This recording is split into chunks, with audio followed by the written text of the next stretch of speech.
Say. Woi, bocor kat mana ni? Bocor kat mana? Okay, sekarang aku dah check. Okey. Okay, dekat sini ada satu cam sensor. Mana? Cam sensor pula. Oh, tadi yang belah atas cam sensor, okey. Cam sensor duduk kat sini, bos. Okey, sensor di situ. Dia ada O-ring. Okey, O-ring.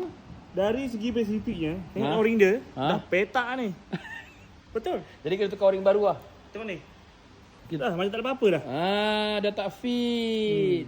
Kita tukar O-ring baru. Rasa tukar O-ring baru lagi bagus lah. Tukar O-ring baru, lepas tu ni kita cuci. ini cuci, letak gam baru. Letak gam baru. Dah sikit ni kita lap, baru. Oh, benda ni duduk dekat atas. Dia duduk kat sini, bos. Oh, tu yang punca leaking sampai ke bawah-bawah tu. Ya, nampak ni. Oh, Okey. Baik. Kadang benda kecil pun kita macam sambil lewat, tapi sebenarnya benda tu penting tau. Dia Ya. duduk atas. Ha.